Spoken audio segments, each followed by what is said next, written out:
All right, we are less than 3 months away from the Chargers kicking off the 2023 season. I know for some people this seems early. For those of us who have been waiting for it, right? That don't want to pause on NFL. Here we go. Here you go. This is some great news to kick off this Monday morning. Today, the team is holding its media day in Costa Mesa. Sports director Jim Hill joining us live with more. And Jim, I love that you said you weren't going to let the rain mess up your fly outfit. We're feeling it, okay? Yeah.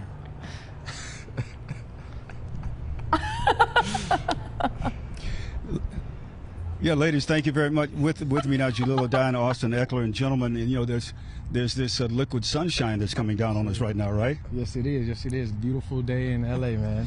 And being a former defensive back, yep, you kind of miss this, don't you? I do. I miss being on the grass. I miss the camaraderie with my teammates, the locker room, and just the competitive aspect of the game. What was it like being a teammate of this one? It was awesome. You know, looking at Austin Ekeler, undrafted player to another undrafted player, going into a second season, back that can do it all, passing game, run between and inside and outside of the tackles. A fantasy football legend here we have, guys. Austin Ekeler. Fantasy football legend. Funny story though, actually, because when Jahleel and I were playing, Jahleel was a lot older than me, right? Well, not a lot, but he was older than me. And so looking up to guys when I was a rookie at his age, I was like, dang, these guys are old. And now I see myself at year 7, you know, like now I'm that guy. You know, I'm the guy that's spreading light, right? Just showing these young guys the way, setting the culture of the team. Yeah, but year 7 and a lot more to come for you from year number 8 now. That this is going into year 7. You're going into year 7. Going into year 7. But yeah, absolutely. You know, I'm super optimistic about this year. Keep it 1 year at a time. You know how this league works. But looking forward to getting out here and showing what I could do again. Right, being consistent. You have been consistent in showing what you could do and being very productive on the field as well. Yeah, absolutely. And I think this comes down to my style of game. It's like, what do you need? Like, what do you need from me? You need me to run the ball, you need me to catch, you need me to line up wide, you need me to be in the backfield, whatever you need, that's what I'm going to be able to do. And that's kind of what has made me progressive in this league, coming in, you know, being a special teams guy, and then being able to adapt to an offensive guy, and then being able to adapt to, okay, you need me to catch, you need me to run like last year. Receivers were banged up. Okay, who are we throwing? Austin, here's the ball, right? You got to catch more this year. So. And you know what I need right now? What's that? A former defensive back to take over for the next question. That's what we need right now. So Austin, man, coming in, I was an undrafted player. Obviously, you mentioned we played together. You came in undrafted. All the success you've had, what do you tell a guy who's in your position going into mini camp and OTAs in the fall? Hey, this is what you have to do. This is what you can't do to make the 53-man roster. Yeah, it's so important.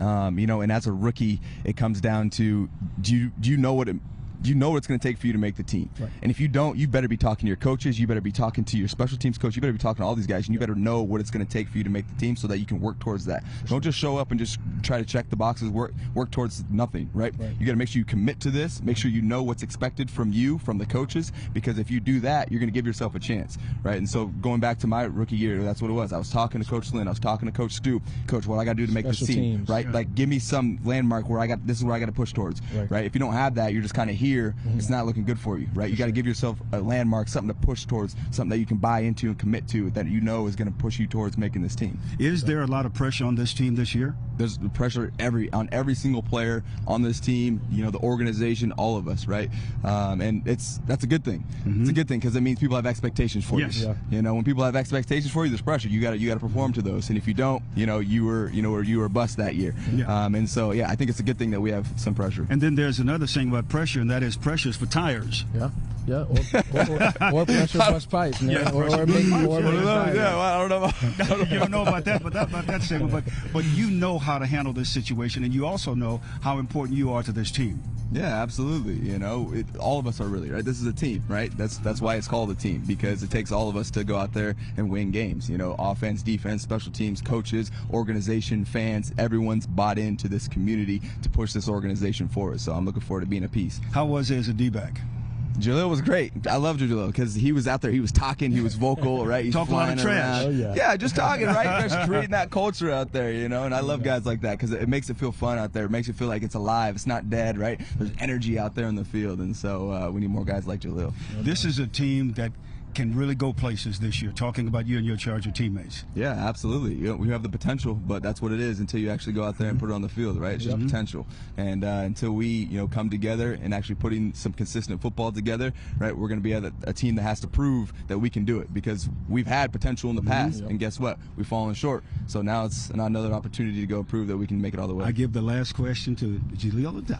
Hey, Austin, so as a running back that can do it all, like I mentioned earlier, you can run between the tackles, outside the tackles, pass threat. You almost had 1,000 yards receiving, almost 2,000 yards total, just straight beast work. What do you pride yourself on the most as a running back that can do anything an offensive coordinator wants? Consistency, man. Like, it literally just comes down to being consistent within the role, and being able to understand, right? When you're able to be consistent, it means you're able to understand what's going on. You're able to understand the keys. I can see the fundamentals of the defense. Okay, running wide zone, we got a 3-sec down inside. Okay, I'm pressing my outside, but I'm also reading this 3. And you're just able to play fast. You're able to play consistent. You're able to play smarter, right? Because, compared my body now to my rookie year, I got more miles on me, but I've been more effective now. Why? Because I'm understanding the game more. It's why I've gotten better as I've gotten older. And so that's what I pride myself on, is finding ways to be more consistent and be efficient within my work. And when the opposition walks on the field and they look at him and say, there he is. That's that man.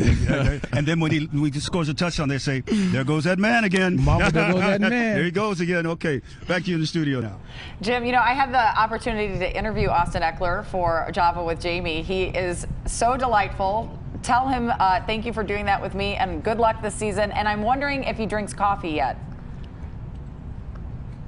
You're wondering if he does what yet? If he drinks coffee yet. If he drinks coffee yet. Oh, I do not drink coffee yet. I haven't got on that trend. I'm trying to stay away, because I see how dependent. Is there some kind of message going back here back and forth? Do you drink coffee yet? I just see how dependent people are. No, hold. She opened up the can of worms. Why is she asking if you drink coffee yet? I've probably said in an interview at one point that I don't drink coffee. Yeah, okay. So I'm not falling in. I don't want you to be dependent on that. Right. Jim, when he sat That's down, his story, and he's sticking to it. When he sat down to do Java with Jamie, all he had was a Topo Chica. Yeah, okay. Any excuse will do right now, but Jim knows better. Right. Thank you, love Jim. that Jim was like, we got to get to the bottom of this. What's going on? That is so funny. No, he has a very strict diet. He takes the game very, very seriously. We appreciate it. Whatever he's doing works for him. All right, now we're hyped for the season. Look at that.